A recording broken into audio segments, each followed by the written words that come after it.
우리가 평소에 어디에 관심을 두고 사느냐가 참 중요합니다. 내가 하루 종일 내 마음이 어디에 가 있느냐, 내 관심이 어디에 있느냐, 그거 굉장히 중요합니다. 우리가 어디에 관심을 두고 사느냐에 따라서 사람이 달라져요. 그 사람이 어디에 관심을 제일 많이 두느냐에 따라서 그 사람이 어떤 사람인가 알 수가 있어요. 좋은 일에 관심을 두고 있다고 하면, 좋은 일에 관심을 많이 가지고 있다고 하면 우리 하나님이 기뻐하시는 것은 말도 못하지만은 그 사람 안에 계신 성령께서 얼마나 행복해 하시고 좋은 일에 관심을 가지고 좋은 일에 신경을 쓰고 좋은 일에 그렇게 시간을 보낸다고 하면 점점 사람이 좋아지고 좋은 일도 많이 생기고 말도 좋은 말이 나오고 꿈을 꿔도 좋은 꿈을 꾸고, 아멘. 행동을 해도 좋은 일을 하고. 이 관심이라는 게 굉장히 중요해요. 그런데 좋지 못한 일에 관심을 두고 있다고 하면 자기도 모르는 사이에 점점 좋지 못한 생각, 좋지 못한 그런 일이 막 그냥 생기고, 말도 그렇게 되고 사람도 그렇게 되고 점점 사람이 삐뚤어지기 시작하는 거예요. 생각을, 관심을 어디에 두고 있느냐에 따라서. 특히 젊은이들 잘 들으세요. 쓸데없는 일에 관심을 많이 두고 살면 그 쓸데없는 일에 관심을 두고 있는 동안에 얼마나 손해를 보는지 몰라. 시간 낭비하고. 여러분, 쓸데없는 데 관심을 두면요, 제대로 성공할 리가 없어요. 제대로 되는 일이 없어요. 마음이 쓸데없는 일에 지금 가 있는데 뭐가 제대로 되겠어요? 어떤 상점에 들어가니까요, 손님이 왔는데도 아무 소리도 없어. 다 들고 가도 몰라. 아무도 안 계세요. 주인 안 계세요. 하고 있더니 글쎄 주인 아저씨가 글쎄 가게 한 구석에서 고스톱 치느라고 정신. 그냥 돈을 따느냐 잃어버리느냐. 세상에. 아니 그래, 상점을 차려놓고 장사하는 사람이 그래, 한쪽에서 고스톱을 치고 있어 그래? 그런 사람이 장사 제대로 하겠어요? 다 잃어버리지. 그러니까 쓸데없는 데 관심을 두면은 망하게 돼 있어요. 학생이면 학생으로서 자기 진로를 생각하고 거기에 관심을 가지고 거기에 맞는 공부를 하고 시간을 보내야 되는데, 글쎄 쓸데없는 데 관심을 두고 그냥 있다가 보니까 공부할 새가 어디서 공부할 새가. 그러니까 학교 가면 밤낮 좋는데 밤새고 공부하느라고 좋은 게 아니야. 쓸데없는 짓 하느라고 시간 다 보내고 잠도 못 자고, 그리고 학교 가니 그 애가 공부를 할 수 있겠어요? 우리 예수 믿는 사람들도 마찬가지예요. 우리 예수 믿는 사람들이 어디에 관심을 두고 사느냐 얼마나 중요한지 몰라요. 어떤 사람은 그냥 월드컵 결승이 누구에게 돌아가느냐 여기에 관심이 있어가지고 철학이 더도 안 나와. 얼마나 거기에 관심이 있는지 잠을 안 자고. 그러니까 어디에 관심을 두고 살아야 하느냐, 여기에 대해서 올바르게 정리가 안 된 사람들, 쓸데없는 데 관심을 두고 좋지 못한 일에 관심을 두고 사는 사람은 신앙생활도 제대로 할 리도 없고, 사업에 성공할 리도 없고, 학생으로서 성공할 리도 없고, 사람다운 사람이 될 리가 없어. 우리가 관심을 어디에 두고 사느냐가 그렇게 중요한 거예요. 세상 사람들의 일반적인 관심은 어디에 있느냐 하면, 제일 이제 많은 사람들의 관심은 먹고 사는 겁니다. 아니, 먹고 살아야 되잖아요, 당장. 먹고 사는 거. 자, 그런데요, 한 단계 더 올라가서 먹고 살만 하면 그 다음 관심이 뭔지 알아요? 좀 더 잘 먹고 좀 더 잘 사는 거. 그러니까 먹고 살만 하니까 그 다음엔 여유가 생기면 어떻게 하면 더 좋은 집에서 더 잘 먹고 더 좋은 옷을 입고 더 좋은 차를 굴리면서 어떻게 하면 좀 더 잘 살까? 관심이 거기에 있어요. 자, 또 그게 이루어지면 그 다음엔 관심이 뭔가? 그 다음에 관심은요, 세상 명예와 권세. 어떻게 하면 우리 아들 인류대학에 들어가고, 어떻게 하면 국회의원이 되고, 어떻게 하면 출세하고, 어떻게 하면 세상에서 유명한 성공자가 되고. 그래서 이 세상에서 어떻게 하면 내가 출세하고 부유하고 세상에서 모든 사람이 부러워할 정도로 그렇게 성공해 볼까? 거기에 이제 관심들을 가지고 사는 거예요. 그래서 이 세상 사람들의 이런 관심은 무엇을 가져오느냐 하면은 염려를 가져요. 염려. 왜냐하면 먹고 사는데 관심을 두고 있다가 보니까 밤낮 무슨 염려할까요? 무엇을 먹을까? 무엇을 마실까? 무엇을 입을까? 밤낮 그 걱정하고 사는 거예요. 왜? 자기가 관심이 거기에 제일 가 있으니까. 그래서 마태복음 6장에 보면 예수님이 뭐라고 말씀하셨어요? 6장 25절부터 보면은 예수님이 말씀하시기를, 내가 너에게 이르노니 목숨을 위하여 무엇을 먹을까, 무엇을 마실까, 몸을 위하여 무엇을 입을까 염려하지 말라. 목숨이 음식보다 중하지 아니하며 몸이 의복보다 중하지 아니하냐.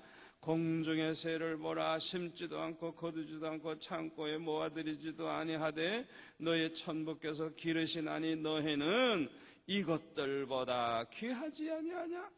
너희 중에 누가 염려함으로 그 키를 한 자나 더 할 수 있느냐? 또 너희가 어찌 의복을 위하여 염려하느냐? 들의 백합화가 어떻게 자라는가 생각하여 보라. 수고도 아니하고 길쌈도 아니하느니라. 그러나 내가 너에게 말하노니 솔로몬의 모든 영광으로도 입은 것이 이 꽃 하나만 갖지 못하였느니라. 오늘 있다가 내일 아궁이에 던지는 들풀도 하나님이 이렇게 입히시거든. 하물며 너희일까 보냐? 믿음이 적은 자들아. 그러므로 염려하여 이르기를 무엇을 먹을까, 무엇을 마실까, 무엇을 입을까 하지 말라. 이는 다 이방인들, 하나님 모르는 사람들, 믿음이 없는 사람들이 구하는 것이라. 너의 천부께서 이 모든 것이 너에게 있어야 할 줄을 아시느니라. 참 중요한 말씀이에요. 중요한 말씀이에요. 우리 하나님이 세상에 모든 걸 다 주장하고 계시는 거예요. 하늘에 나는 참새 한 마리 떨어지는 것도 하나님의 허락이 없이는 안 떨어지는 거예요. 그냥 저 새들이 굶어 죽지 않고 산다는 건 뭐예요? 하나님이 지금 길러주고 계시는 거예요. 들판에 풀들 그렇게 나는 것도 다 하나님이 길러주시는 거예요. 아멘. 하물며 너희일까 보냐. 하물며 너희일까 보냐. 너희가 그것보다 세상에 동물이나 풀이나 나무나 이런 것보다 너희가 얼마나 귀하냐. 아멘. 그러니까 공중에 나는 새를 먹이시는 하나님이 너희들을 굶길까 보냐 이게. 그런 거 걱정하지 말라는 거야. 우리를 위해서는 하나님이 다 준비해 놨으니까 그런 거 걱정은 아예 하지 말고 살라는 거야. 아멘.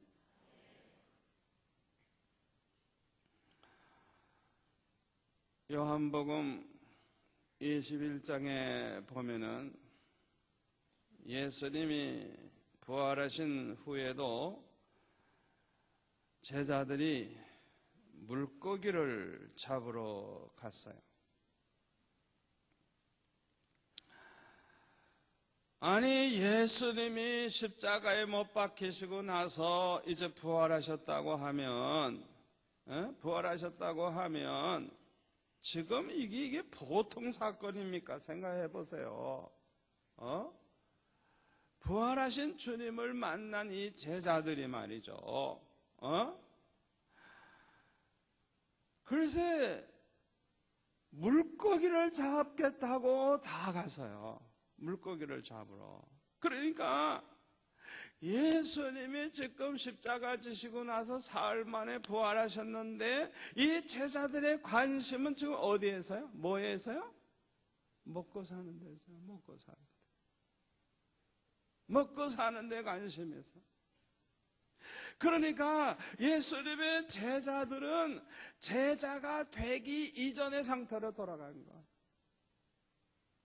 주님이 제자로 부르시기 전에 다 각자 먹고 살기 위해서 살았어요. 어부 노릇을 하던 세리가 되던 무고가 되던 다 각자 먹고 사는데 그냥 전념하고 살았어요. 아니 근데 3년 동안이나 지금 제자로서 얼마나 훈련을 받았어요. 3년 동안에 얼마나 귀한 말씀 듣고 얼마나 기적을 많이 받고 얼마나 지금 주님께서 그렇게 교육과 훈련을 시켜서 전 세계를 복음화할 수 있는 하나님의 일꾼들로 딱 지금 만들어 놓으셨는데, 그런데 다시 물고기 잡으러 갔다니까요. 관심이 거기에 있는 거예요. 먹고 사는 데 있는 거예요. 예수님의 제자가 된 사람들에게는 두 가지 사명이 있습니다. 첫째로는 예수님을 닮는 것입니다. 예수님의 진정한 제자라고 하면 예수님을 닮아감으로써 비슷해져야 되는 거예요. 아멘. 예수님의 제자는 예수님을 닮아가야 되는 거예요. 아멘. 요한복음 13장 34절 보세요. 요한복음 13장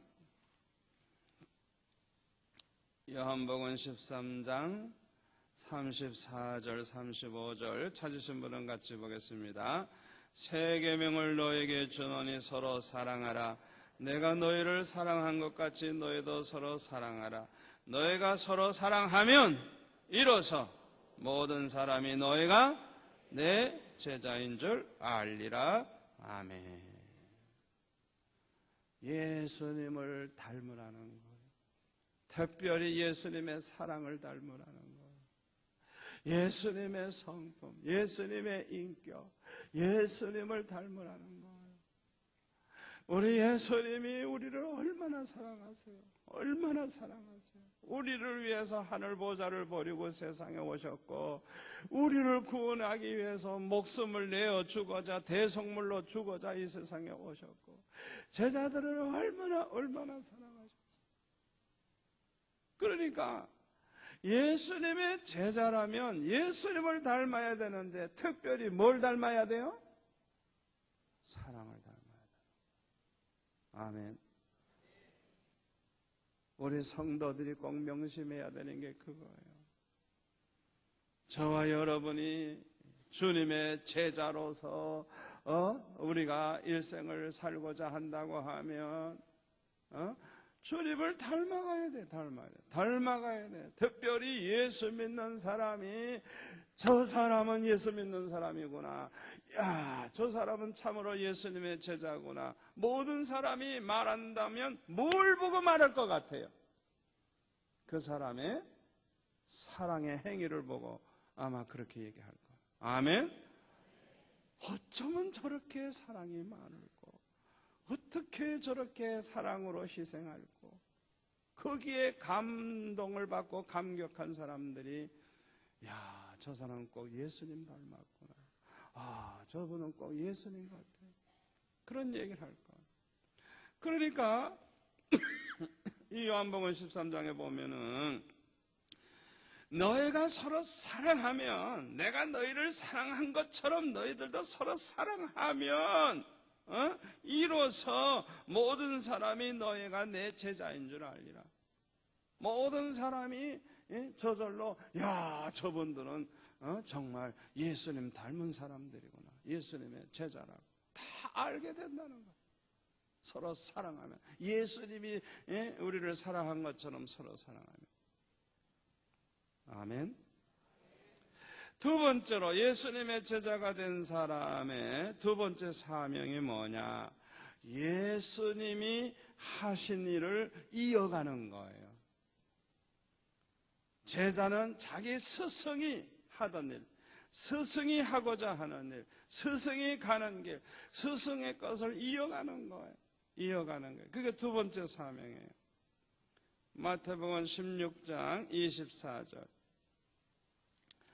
마태복음 16장 24절에 보면은 이런 말씀이 있어요. 27페이지. 마태복음 16장 24절에 보면은 이에 예수께서 제자들에게 이르시되 아무든지 나를 따라오려거든 자기를 부인하고 자기 십자가를 지고 나를 쫓을 것이니라. 아멘. 아멘.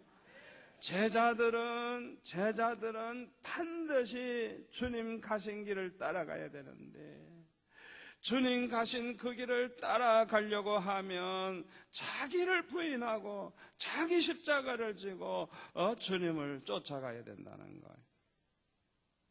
아멘. 여러분 중에 예수님의 제자가 되고 싶습니다 하는 사람 있으면 한번 손 들어봐. 나는 예수님의 제자가 되고 싶습니다. 이야, 참 대단한 믿음의 사람들입니다. 존경스럽습니다. 이야, 참 예수를 믿어도 그냥 예수 믿어서 천국이나 가겠다고 하는 게 아니라 예수님의 제자가 되고 싶다. 이 보통 믿음의 사람들이 아니에요. 우리 수영로교회 철학기도에 나오시는 여러분들은 보통 분들이 아니에요. 정말 존경스러워요. 믿음이 대단한 분들이에요. 대단한 분들이에요. 여러분들이 정말 예수님의 제자가 되기를 원한다고 하면, 예수님의 제자처럼 그런 일생을 살기를 원한다고 하면 이 두 가지 사명을 기억해야 돼요. 제자다운 제자가 되려고 하면 첫째가 뭐라고요? 예수님의 인격을 닮아가야 돼요. 예수님의 제자가 되기 원한다는 사람이 성질이 마귀사춘 같으면 돼요. 안 되지. 그 사람은 마귀의 제자지. 그렇잖아요. 그러니까 제자는 두 가지 사명이네. 첫째가 뭐라고요? 제자는 예수님을 닮아가야 된다니까. 무엇보다도 예수님의 인격, 그 성품, 특별히 사랑. 예수님의 그 사랑. 사랑. 내가 목숨까지도 내어줄 수 있는 사랑. 아멘. 친구를 위해서 죽어줄 수 있는 사랑. 여러분, 우리의 신앙이 점점 더 커지고 더 커지면 커질수록, 우리의 믿음이 커질수록 예수님을 닮게 되는 거예요. 우리의 인격이 훌륭해질수록 예수님을 닮는 거예요. 아멘. 그러니까 예수님처럼 그렇게 사랑이 많은 그런 하나님의 종이 되는 거예요. 여러분들이 예수님의 제자로서의 그런 일생을 살기를 원한다고 하면 두 번째 사명은 뭐예요? 예수님의 뒤를 따르는 거예요. 예수님 가신 길을 따라가는 거예요. 예수님의 관심은 제자들이 제자의 사명을 다하는 것인데, 이 제자들은 거기에는 관심이 없고 먹고 사는 데만 관심을 가졌어요. 왜 그럴까요? 믿음이 적었기 때문에 그래요. 누가복음 5장에 보면 이런 일이 있었어요. 누가복음 5장 96페이지.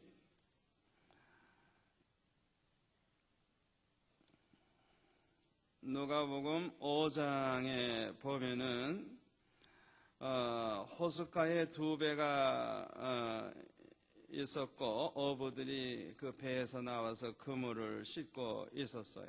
그런데 예수님께서 한 배에 오르시니까 그 배는 시몬의 배였다고 했어요. 육지에서 조금 뛰기를 청하시고 앉으사 배에서 무리를 가르치시더니 말씀을 마치시고 시몬에게 말씀하시기를, 저 깊은 데로 가서 그물을 내려 고기를 잡으라 말씀을 하셨어요. 예수님은 어부가 아니거든요. 그런데 이렇게 말씀하셨어요. 그때 시몬이 대답하기를, 선생님, 우리들이 밤이 맞도록 지나간 밤 밤새도록 수고를 했습니다. 그런데 얻은 게 없습니다. 한 마리도 못 잡았거든요.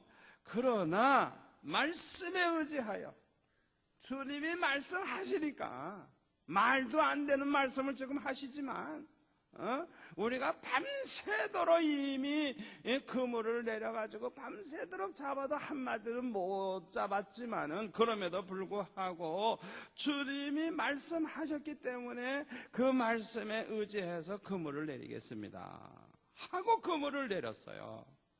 그랬더니 6절에 보면 고기를 애운 것이 심히 많아 그물이 찢어지는지라. 이에 다른 배에 있는 동물을 손짓하여 와서 도와달라 하니 저희가 와서 두 배의 채움에 잠기게 되었더라. 얼마나 많이 그냥 담았는지 그냥 배가 가라앉을 지경이야. 이런 일이 있었어요. 글쎄요, 이런 일이. 자, 여기에서 우리가 뭘 알 수가 있어요? 예수님은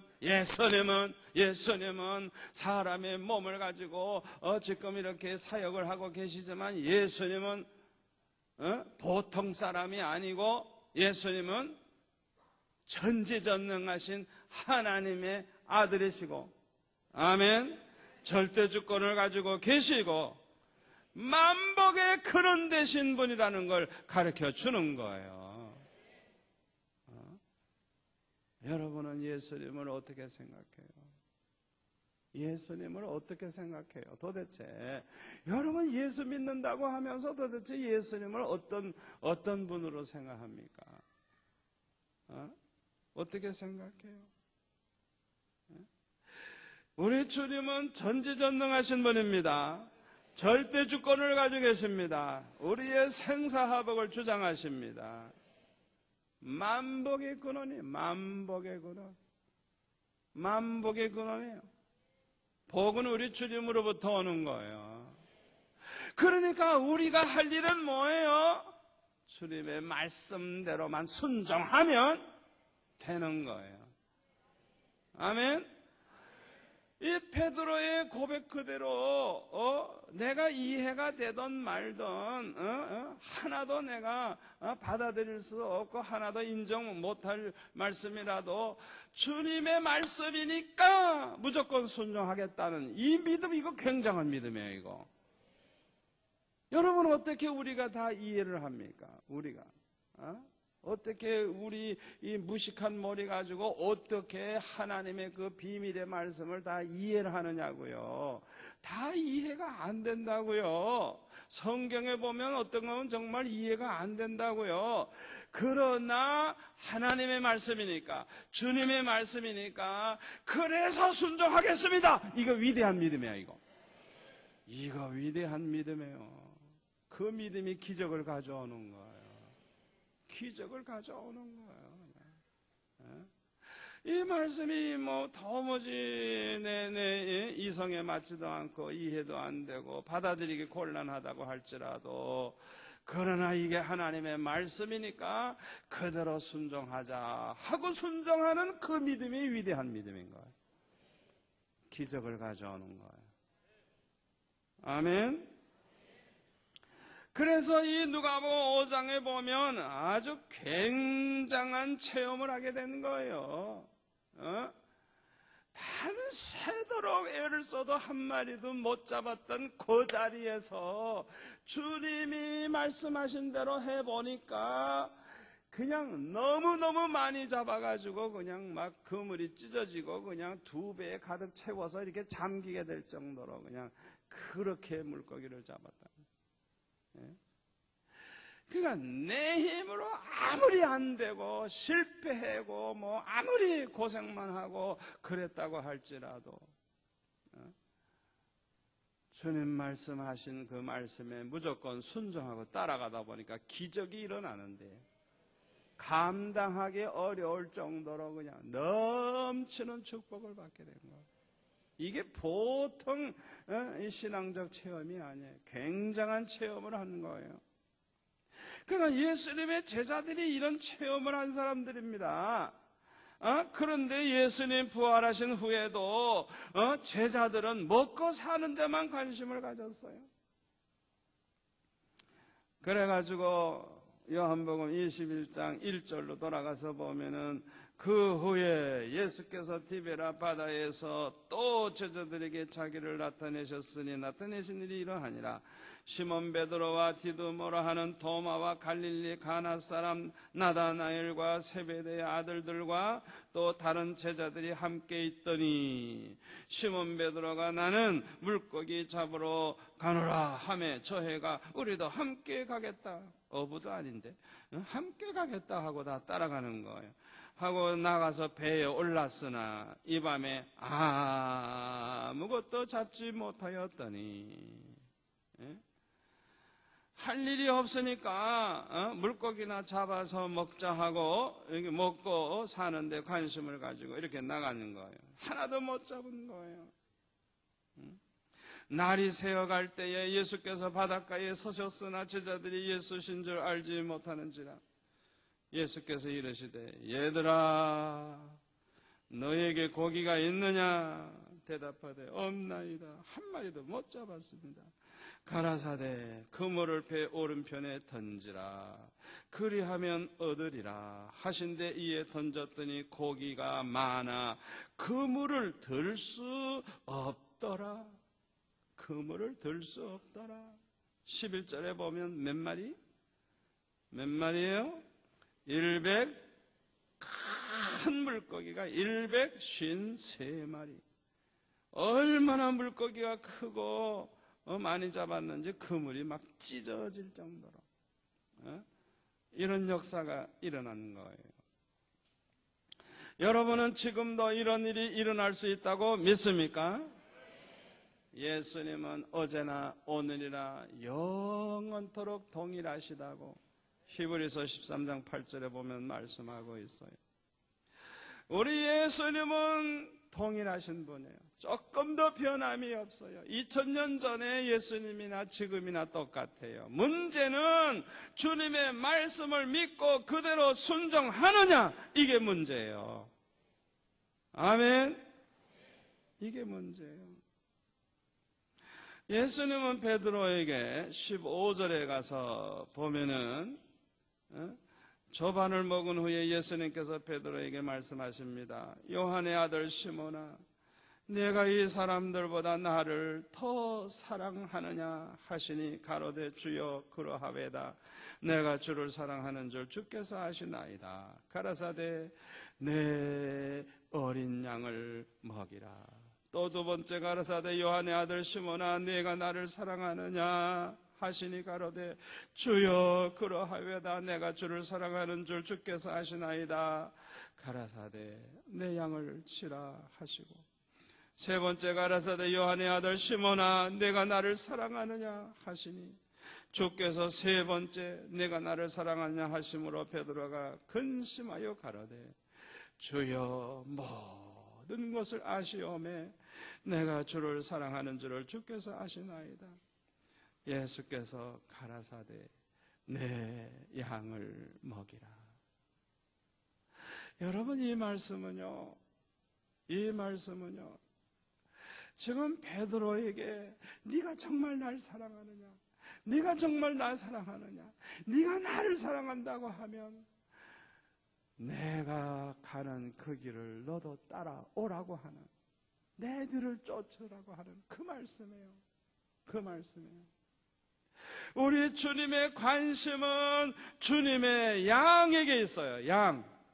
여기 주님의 양은 누구냐? 하나님의 택함받은 백성들, 하나님의 자녀들. 이 세상에 하나님의 택함받은 백성들이 얼마나 되는지 정확하게 모르지만은 많이 있는데, 그들 중에 예수 믿는 사람도 있지만은 아직도 복음을 듣지 못해가지고 예수 안 믿는 사람 많아요. 예수를 믿는다고 해도 양육을 받지 못해가지고 제대로 믿음으로 살지 못하는 사람들이 너무 많은 거예요. 그러니까 우리 주님의 관심은 어디에 있느냐? 이 지구 전체 안에 택함받은 백성, 하나님의 어린 양, 하나님의 백성, 하나님의 택한 그 백성들에게 관심이 있는 거예요. 아멘. 어떤 면에서 여러분들이 하나님의 택한 백성이기 때문에 예수를 믿게 됐는데, 예수 믿기 전부터도 우리 주님은 여러분에게 관심을 가지고 계시고, 여러분이 태어날 때부터 벌써 우리 주님은 여러분들을 관심을 가지고 계셨어요. 제 과거 일생을 돌이켜보니까 그래요. 지금까지 살아온 과거를 돌이켜보니까 어렸을 때부터 하나님이 구별하셨고, 어렸을 때부터 특별히 사랑하셨고 돌봐주셨고, 생각해보니까 하나님께서 계획을 가지시고 나를 인도하시고 보호하시고 키우셨다는 걸 깨닫게 돼요. 아멘. 주님의 관심은 지금도 주님의 그 양들, 이 세상에 주님의 양들이 몇 명이나 되는지 모르지만은 그 양들에 대해서 주님이 그렇게 관심을 가지고 계시는 거예요. 그 베드로에게 주님이 신신부탁을 하는 거예요. 마치 애걸하듯이. 네가 정말 이 사람들보다 나를 사랑하느냐? 네가 날 사랑한다고 하면 내 양을 좀 돌봐다오. 내 양을 좀 쳐다오. 부탁을 하는 것. 주님이 관심을 가진 주님의 양을 돌보라는 것. 주님의 음성이에요. 여러분, 주님께서 우리에게 말씀하실 때 네가 나를 얼마나 사랑하느냐, 이거는 우리의 믿음을 묻는 말씀이에요. 우리의 믿음은 무엇으로 나타난다고요? 주님께 대한 사랑으로 나타나요. 내가 믿음이 얼마나 좋아졌느냐, 내 믿음이 얼마나 커졌느냐, 그거는 내가 얼마나 주님을 더 사랑하고 있느냐, 얼마나 옛날보다 더 주님을 사랑하고 있느냐, 그거 보면 내 믿음이 얼마나 커졌느냐를 알 수 있는 거예요. 아멘. 아주 구체적이고 확실한 거예요. 우리가 얼마나 주님을 사랑하느냐. 사람은요, 자기가 사랑하는 데 관심이 있어요. 사랑하는 사람에게 관심이 있고요. 아멘. 자기가 좋아하는 일에 관심이 있고, 사랑하는 사람에게 관심이 있고, 내가 어디에 관심을 가지고 있느냐 보면은 내가 뭘 제일 사랑하고 뭘 좋아하느냐 하는 걸 알 수 있는 거예요. 저는 어렸을 때부터 소원이 그거예요. 나는 24시간 주의 일만 하고 싶다. 24시간 교회에서만 살고 싶다. 24시간 주의 일만 하고 싶다. 어렸을 때부터 그런 생각을 했어요. 내 믿음을 보여주는 거예요. 내 마음에는 다른 데 대한 희망이 저는 없어. 주의 일만 하다가 주 앞에 가기를 원한다. 내가 만약에 주의 일만 하지 않고 다른 일을 해야 된다면 날 차라리 걷어가 주세요. 걷어가다는 난 살기 싫다 이거. 다른 일을 하면서는 살기 싫다 이거. 그게 주님께 대한 내 사랑의 증거가 아니겠어요? 그러니까 내가 목회에 복을 받잖아요. 아멘? 여러분 생각해 보세요. 우리가 관심이 어디에 있느냐예요, 관심. 제일 사랑하는 일에 관심이 있죠. 제일 사랑하는 사람에게 관심이 많이 있죠. 안 그래요? 그러면 베드로에게 주님께서 사랑을 묻는 건 네가 날 얼마 사랑하느냐. 그 베드로의 믿음의 수준이 어느 정도 되는지 그걸 보여주는 거예요. 예수님은 믿음의 사람들에게 주님의 뒤를 쫓으라고 말씀하십니다. 주님의 제자가 되라고 말씀하십니다. 그런데 사도행전 1장 6절에 보면은 제자들은 예수님께 묻기를 주께서 이스라엘 나라를 회복하심이 이때니까 라고 질문을 했어요. 여기에서 말하는 이스라엘 나라는 다윗 왕국의 회복, 메시아 왕국이 언제나 이제 회복이 됩니까? 바로 이때입니까? 하는 그런 질문이죠. 예수님은 십자가 지시기 전에 빌라도 총독에게 예수님 자신이 유대인의 왕이라고 말씀하셨어요. 그러나 이것은 이 세상 나라의 왕을 말하는 게 아니에요. 자, 요한복음 18장 36절 한번 찾아볼까요? 요한복음 18장 36절 181페이지 요한복음 18장 36절 찾으신 분 같이 봅니다. 예수께서 대답하시되 내 나라는 이 세상에 속한 것이 아니라 만일 내 나라가 이 세상에 속한 것이었다면 내 종들이 싸워 나로 유대인에게 넘기우지 않게 하였으리라. 이제 내 나라는 여기에 속한 것이 아니니라. 자, 이 말씀 보면 예수님이 유대인의 왕으로 오셨다고 할 때, 예수님이 왕이시라고 할 때 이 세상 나라 왕이 아니에요. 이 세상 나라 왕이 아니에요. 아주 분명히 우리가 알아야 돼요. 요한계시록 17장 14절에 보면 예수님은 어린 양 예수님은 만주의 주가 되시고 만왕의 왕이 되신다 그랬어요. 그러니까 이 세상에 하찮은 왕이 아니에요. 예수님은 예수님은 만왕의 왕으로 이제 장차 오시게 되는데 그때가 언제냐 하면 예수님이 재림하시는 때예요. 아멘. 예수님께서 장차 재림하시는 그때는 만왕의 왕으로서 또 심판주로 오십니다. 아멘.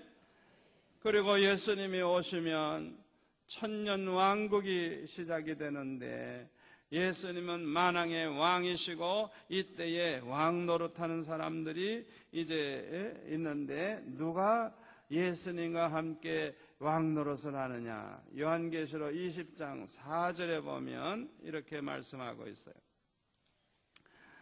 요한계시록 뒤에 420페이지 요한계시록 20장 4절. 또 내가 보호자들을 보니 거기 앉은 자들이 있어 심판하는 권세를 받았더라. 또 내가 보니 예수님의 증거와 하나님의 말씀을 인하여 목배임을 받은 자, 순교자들이죠. 목배임을 받은 자의 영혼들과 또 짐승과 그의 우상에게 경배하지도 아니하고 이마와 손에 짐승의 표를 받지도 아니한 자들이 살아서, 부활해가지고 살아서 그리스도로 더불어 1000년 동안 왕 노릇하니. 아멘. 왕 노릇하니. 그러니까 예수님이 재림하실 때 부활한 사람들 가운데 주님을 위해서 복음을 전하다가 고난을 당하고 순교를 하고 아무리 그 악한 독재자들이 핍박을 해도 굴하지 아니하고 짐승의 표를 받지 않고 끝까지 승리한 사람들이 1000년 동안 예수님과 같이 왕 노릇하는데, 그 나머지 죽은 자들은 그 1000년이 차기까지 살지 못하고 부활하지 못하고 그냥 있어요. 그러니까 예수님 재림하실 때 부활하는 사람이 첫째 부활에 동참하는 사람인데, 이 첫째 부활에 참여하는 자들은 복이 있는 사람이라는 거예요. 6절에 거룩하도다. 둘째 사망이 그들을 다스리는 권세가 없고, 둘째 사망은 지옥에 가는 거예요. 도리어 그들이 하나님과 그리스도의 제사장이 되어 1000년 동안 그리스도로 더불어 왕 노릇하리라. 아멘. 아멘. 저와 여러분이 왜 남은 여생 예수님의 제자의 삶을 살아야 되느냐? 장차 이 영광을 누리기 위해서, 장차 이 영광을 누리기 위해서 이 짧은 이 세상에서 잘 먹고 잘 사는 걸 포기하고, 장차 주님 재림하시면, 만왕의 왕으로 재림하시면, 심판주로 재림하시면 우리도 왕 노릇을 하는, 우리도 왕 노릇을 하고, 주님이 온 세상을 심판하시는데 우리도 주님을 거들러서 하나의 왕 노릇을 하면서 우리도 심판하는 권세를 받아가지고 그 보좌에 앉아서 그 영광을 누리는. 여러분, 이게 보통 축복이에요. 생각해 보세요. 우리가 이 세상에서 겨우 몇십 년 사는데 여기 보면 1000년 동안 왕 노릇하는데, 1000년 동안, 1000년 동안. 이게 보통 축복이에요. 이 세상 나라가 언제 끝나고 예수님이 언제 재림하시는가, 언제 그리스도의 나라가 세워지는가, 그 때와 기한에 대해서 제자들은 관심이 많았어요. 여기에 대해서 예수님은 사도행전 1장에 보면은 때와 기한은 아버지께서 자기의 권한에 두셨으니 너해 알 바 아니요, 알 바 아니요. 때와 기한에 대해서 관심 갖지 말라는 거예요. 제자들은 거기에 관심을 많이 가지고 있는데, 마태복음 24장 36절에 보면은 24장 36절에 보면 예수님이 이렇게 말씀을 하셨습니다. 그러나 그날과 그때는 아무도 모르나니 하늘의 천사들도 아들도 모르고 오직 아버지만 아시느니라. 아멘. 아멘. 그날을 모르니까 안다고 하는 사람은 다 거짓 선지자고, 그거는 미혹하는 그런 잘못된 저거니까, 절대로 우리 주님이 언제 오시는지, 언제 메시아의 왕국이 이루어지니 그 때와 기한에 대해서는 알려고도 하지 말라, 관심 갖지 말라는 것. 아멘. 그거는 아버지만 아시는, 아버지의 권한에 있으니까 아버지만 아시니까 아무도 모르니까 안다고 하는 건 그거 사기꾼이니까, 그거는 미혹의 영을 받은 사람이니까 절대로 거기에 속아 넘어가지 말고 관심 갖지 말라는 거예요. 우리가 관심 가져야 될 게 뭐냐? 14절이에요. 마태복음 24장 14절. 14절. 찾으신 분 다 같이 읽겠습니다. 이 천국 복음이 모든 민족에게 증거되기 위하여 온 세상에 전파되리니 그제야 끝이 오리라. 아멘. 아멘. 이게 뭘 가리키는 줄 알아요? 그 때와 기한에 대해서는 관심 가질 게 아니라는 거예요. 우리가 관심을 가져야 될 건 뭐냐? 땅끝까지 복음을, 천국 복음을 전하는 거예요. 그러면 저절로 끝이 오니까. 아멘. 그러니까 우리가 열심히 천국 복음을 모든 민족에게 전하다 보니까 어느 날 주님 오시는 거야, 그냥. 왜? 그 순간에 이미 다 전파되는 순간이니까. 그러니까 언젠가 그 때와 기한만 생각하고 게으름 피고 앉아만 있지 말고 우리가 관심을 가질 건 뭐예요? 어떻게 하면 이 부산의 택한 백성 하나님의 양들을 다 예수 믿게 하고 구원할 것인가? 어떻게 하면 저 북한 동포들 그 가운데도 하나님의 택한 받은 백성이 있을 텐데 어떻게 하면 저들을 구원할고 어떻게 하면 저 시베리아 벌판에 사는 사람들 중에 혹시 택한 백성이 있을지 모르니까 그들에게도 어떻게 하면 복음을 전할고 우리의 관심은 거기에 있어야 되는 거예요. 그런데 이런 성령의 충만을 받지 아니하면 할 수가 없습니다. 그러므로 성령의 세례를 받기까지는 예루살렘을 떠나지 말라고 사도행전 1장 4절에 보면 말씀하고 있어요. 예루살렘을 떠나지 말고 내게 들은 바 아버지의 약속하신 것을 기다리라. 요한은 물로 세례를 베풀었으나 너희는 몇 날이 못되어 성령으로 세례를 받으리라. 여러분 원래 세례는요 그 요단강 물에서 세례 줄 때 보면요 그 물속에 푹 집어넣었다 빼는 거예요. 머리까지 그냥 푹 집어넣었다 빼는 거예요.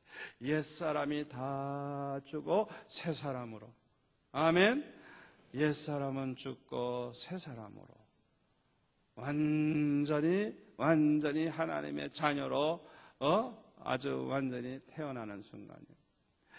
그러니까 성령의 세례를 아주 그냥 흠뻑 받아야 되는 거예요. 그냥 세례를 받듯이 성령 세례를 받아야 되는 거예요. 성령 안에 푹 들어갔다 나와야 되는 거예요. 아멘.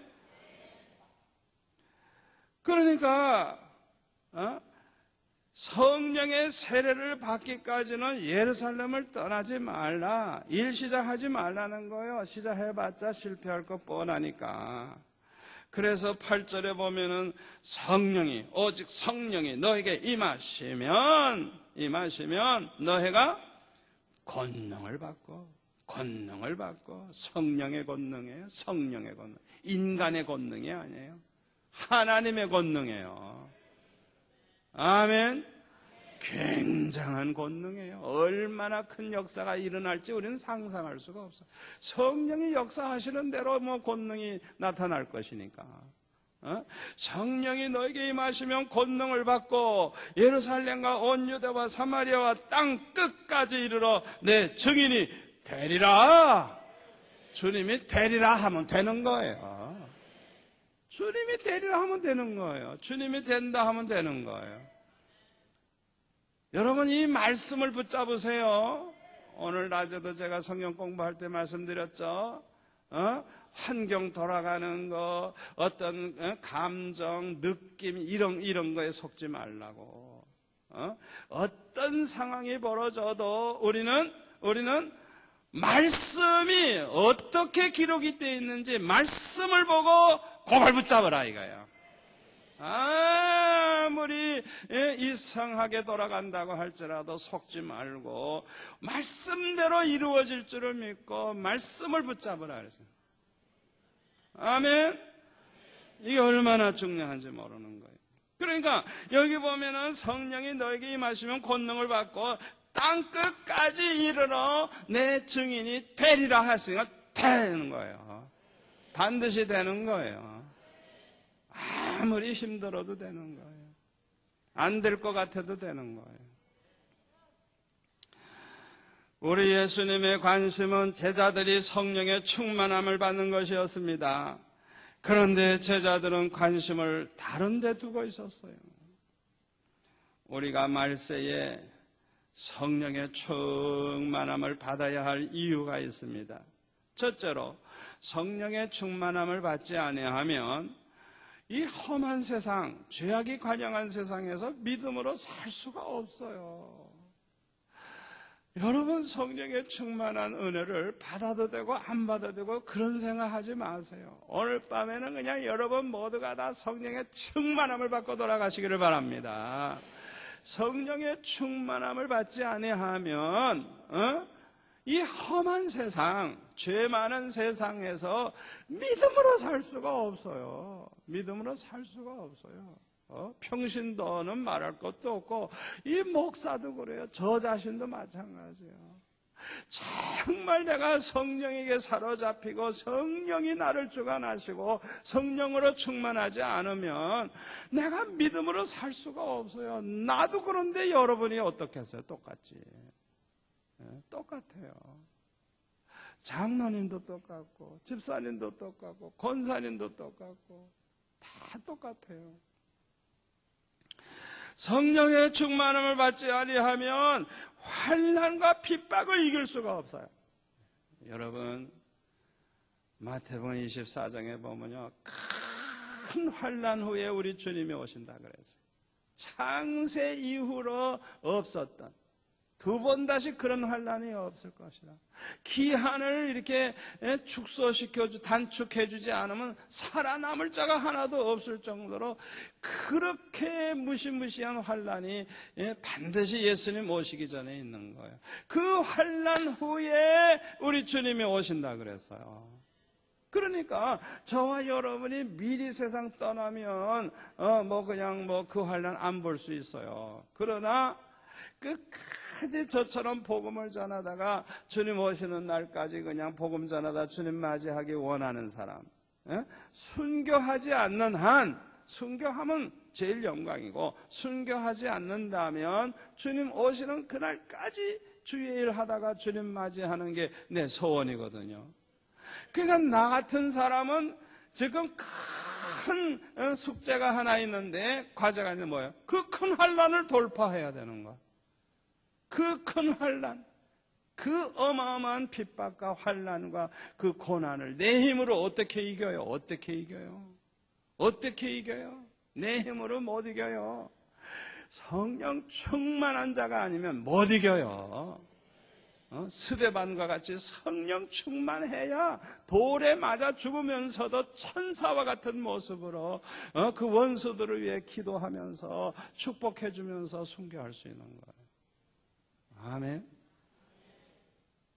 성령 충만하지 않으면 믿음을 지킬 수도 없고, 믿음을 지킬 수도 없고, 이 환난을 이길 수가 없는, 더군다나 핍박이 왔을 때 어떻게 이기느냐. 내 힘으로 어떻게 이겨요? 못 이기지. 두 번째로 성령 충만함을 받지 아니하면 제자다운 제자가 될 수가 없어요. 제자다운 제자. 제자다운 제자가 돼야죠. 우리가 주님을 닮아가야 되죠. 주님의 그 사랑, 주님이 우리를 사랑하시는 것처럼 우리도 서로 사랑하는, 그래서 모든 사람이 우리가 주의 제자인 줄 알리라 하신 말씀대로 그게 제자다운 제자예요. 제자다운 제자는 주님 가신 그 길을 쫓아가는 사람이에요. 자기를 부인하고 십자가를 지고 그 길을 쫓아가는 사람이 제자다운 제자예요. 성령 충만 받지 아니하고 어떻게 제자다운 제자가 되겠어요?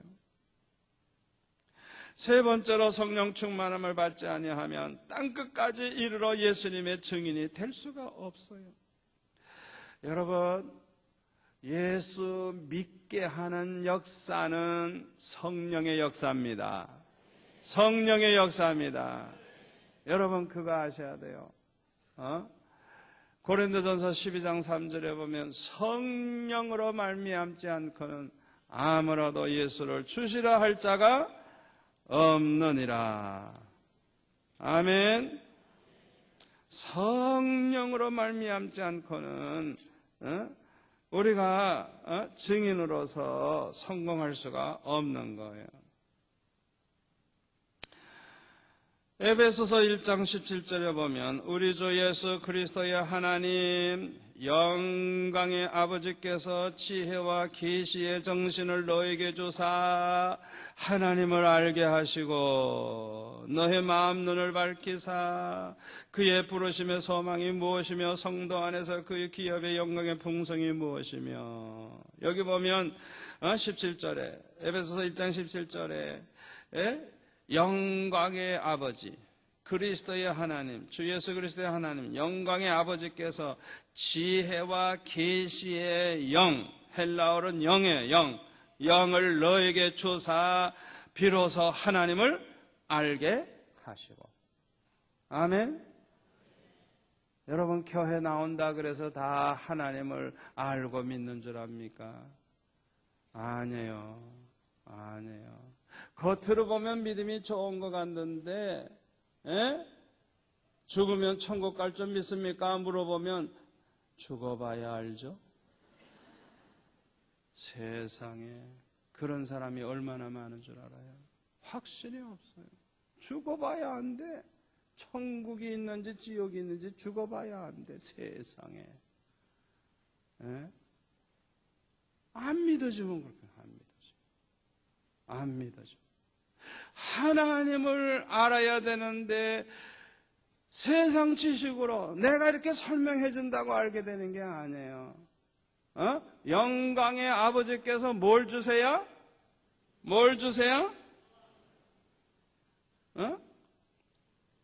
지혜와 계시의 영을, 성령의 성령, 이 성령의 역사로 말미암아 하나님을 알게 되고 소망을 알게 되고, 아멘. 마음 눈이 밝아지고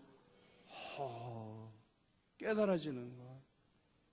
성령의 역사.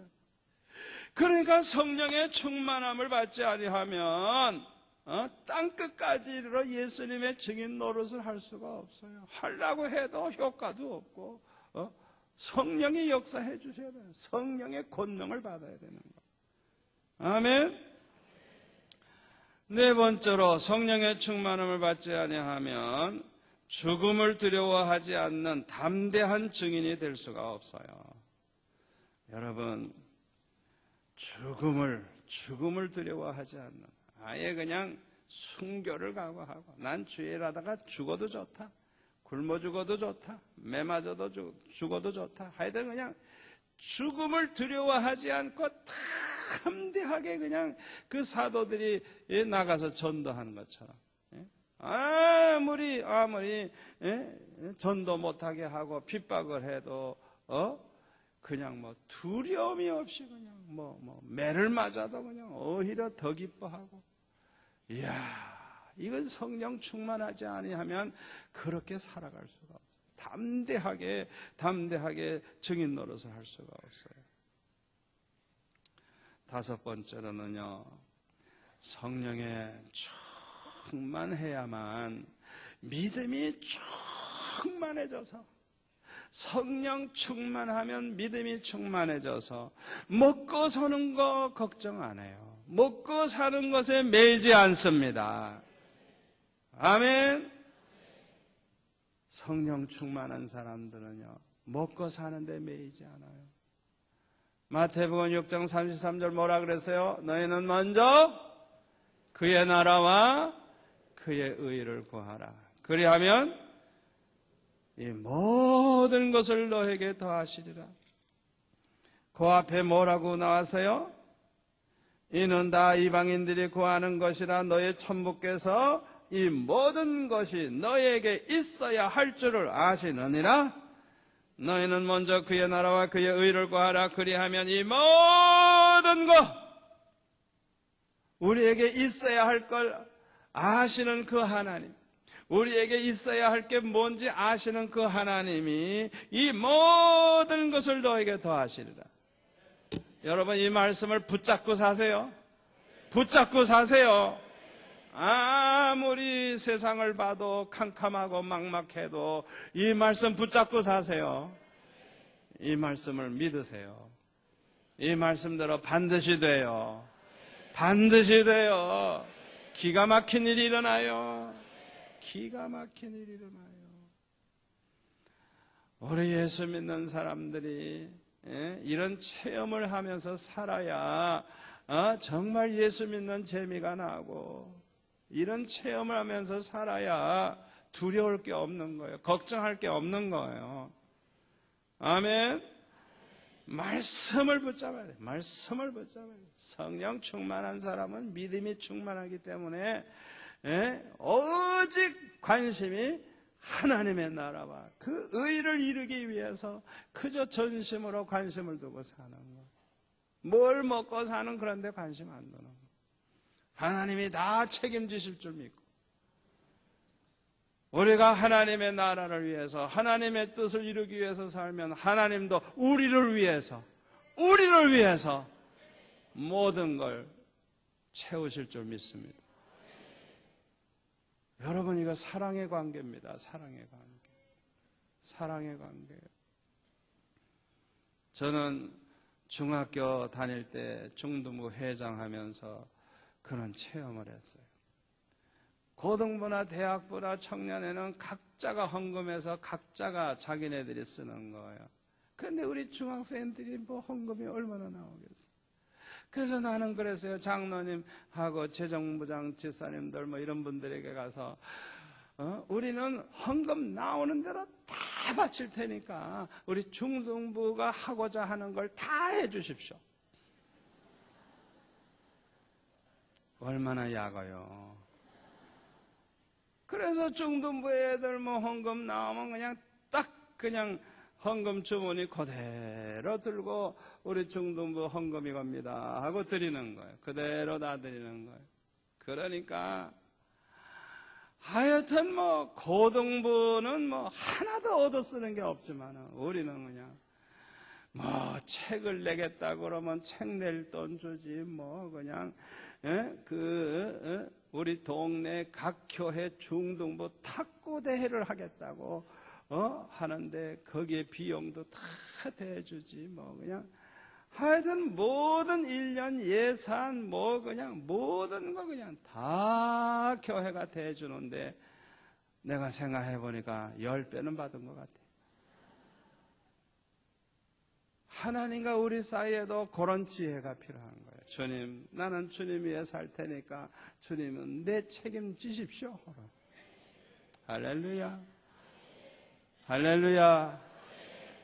들을 귀 있는 자는 들을지어다. 얼마나 중요한 말씀. 그러니까 우리는 관심을 하나님에게 두고 하나님 나라에 두고 주님이 원하시는 일에 관심을 두고 살면 주님은 우리에게 관심을 두시고 우리를 위해서 다 책임져 주실 줄 믿습니다. 마가복음 10장 29절에 보면 뭐라 그랬어요? 주님과 복음을 위해서 집이나 밭이나 부모나 형제나 자녀나 이런 걸 드린 사람들은 핍박을 겸하여 받긴 받지만은 내세에 금세에 100배의 복을 받고 내세에 영생을 얻지 못할 자가 없느니라. 아멘. 여기에서 말하는 이 100배는 수학적인 100배가 아니에요. 이거는 그냥 하나님께서 주님을 위해서, 복음을 위해서, 목숨까지도 아끼지 않는 사람들, 집도 그냥 아낌없이 드리고, 땅도 드리고, 그냥 주님을 위해서라면, 복음을 위해서라고 하면, 목숨이라도 아끼지 않고 드리는 그런 사람. 귀한 아들, 귀한 딸들을 선교사로 보내고, 주의 복음을 위해서 드리고, 이런 사람들에게 대해서는, 뭘 먹을까 마실까 그런 거 걱정할 필요 없는 거예요. 하나님이 책임져 주시는 거. 우리는 그런데 걱정할 필요도 관심 가질 필요도 없는 거예요. 저는 예수 믿는 사람 중에 제일 비참한 모습이 뭐냐? 먹고 사는 문제에 허덕이면서 밤낮 먹고 사는 문제 때문에 매여 있는 사람, 내가 볼 때는 제일 불쌍해요. 오늘 밤에 그 사람들 한번 기도 좀 하세요. 아버지, 정 그렇게 하실랍니까? 정 그렇게 하실랍니까? 내 믿음이 얼마나 부족하길래 나를 겨우 먹고 사는 문제 가지고 이렇게 달달 볶을랍니까? 내 믿음이 그거밖에 안 됩니까? 오늘 밤에 나는 금식기도 하다 죽을랍니다. 그런 배짱이나 한번 기도해보세요. 전 대학생 때 그런 기도 했어요. 그런 기도 했어요. 중학교 때보다 고등학교 때 얼마나 내가 더 은혜를 받았고, 대학교 갔을 때 또 더 얼마나 은혜 받았고, 더 충성하고 그냥 주의 일만 하기 원하는 그런 젊은인데 말이죠. 물질은 그냥 더 어렵고 더 막막하고 아주 그냥 완전히 그냥 밑바닥으로 그냥 아주 깔아뭉개, 그냥 막 그냥 지렁이 깔아뭉개듯이. 맛을 봤어야 알지, 당해봤어야 알지. 여러분, 얼마나 그냥 답답하고 왜 그렇게 안 풀리냐 이거예요. 정말 화가 나더라고요. 그래서 오늘 하나님 앞에 기도했어요. 주님, 내 믿음이 그렇게도 시시합니까? 도대체 내 믿음이 얼마나 시시하길래 아니 그래 이 물질 가지고 나를 이렇게 달달 볶습니까? 내 믿음이 이렇게도 시시합니까? 주님, 정 그러시면 나 금식기도 하다 죽을랍니다. 아주 정말 제가 그냥 기도를 해도 그냥 아주 그냥 주님 앞에 그냥 정말 결단하는 마음으로 그렇게 기도했어요. 그런데 하나님이 풀어가시는데요. 어떻게 풀어가시느냐 하면, 입시생들을 맡아서 이제 가회 공부시키시는 거예요. 입시생들 하니까, 많이 주더라고요. 그래가지고 점점 많이 주시는데요. 서울대학교 6개월 학비가 6,000원인데 3만 원까지 받았어요, 매달. 그러니까 부산대학교 지금 얼마씩 내는가 계산해서 한번 계산해 보세요. 얼마인가. 대단하죠. 하나님이 이제 여시기사 하는 거예요. 이거 푸시는 거예요. 너무 물질에 어려움 당하던 나에게 풀어주기사 하시는 거예요. 그래가지고 사골세빵이 전세빵, 한 칸 빵이 두 칸 빵. 그렇게 하면서 이제 서서히 풀어가시기 하는 거예요. 그러다가 내가 이제 졸업을 한 거예요. 그러니까 4년 동안 입시생들 아주 그냥 씨름하느라고 밤 12시까지 가르치고 새벽 5시 일어나서 또 가르치고 7시나 돼야 아침밥 먹고 학교 가고, 그렇게 4년을 보내보세요. 어떻게 되는가. 아주 진액이 다 빠지는 거예요. 완전 진액이 빠지고 운동할 시간이 있나요? 그냥 잠을 못 자니까요. 얼마나 사람이 마르는지. 난 날씬했어요, 옛날에. 날씬했다고 그냥. 얼마나 말랐는지. 운동한 근육만 남아있지 그냥 날씬했어요. 얼마나 살이 빠졌는지. 졸업식을 했는데 그렇게 고생하다가 졸업을 했으니 대학교 다니면서 간증은 고생한 얘기밖에 할 게 없어서 할 것도 없어. 하고 싶지도 않고. 그래가지고 졸업식 날 졸업식하고 교회 와서 엎드려서 기도하면서, 주님, 나는 도대체 대학 4년이 이게 뭡니까? 미팅도 한번 못 해보고 이게 뭡니까? 도대체 나는 대학 4년 이게 뭡니까? 그러면서 기도했더니 주님이 말씀하시기를, 내가 너를 이렇게 묶어놓지 아니하면 네가 목사가 될 것 같으냐. 하나님이 나를 묶어놓으신 거예요. 딴짓 못하도록. 시간을 안 준 거예요. 돈과 시간이 있으면 대학생들이 얼마나 딴짓 잘한다는 거예요. 그러니까 하나님이 돈과 시간을 뺏어버린 거예요. 그래가지고 이 귀중한 대학 4년을 쓸데없는 짓 하지 못하도록 그 소중한 시간을 주님이 딱 저를 붙잡고 계신 거예요. 내가 너를 그렇게 묶어놓지 않았으면 네가 목사가 될 것 같으면 그 음성을 그때 들었어요. 여러분 오늘 밤 성령의 충만함을 받으시기 바랍니다. 성령의 충만함을 받으세요. 그래서 이제는 먹고 사는 것에 관심 가질 필요도 없고 어떻게 하면 주님의 관심이 내 관심이 돼서 주님 기쁘시게 하면서 살까 그 생각만 하는 저와 여러분 되시기를 축원합니다.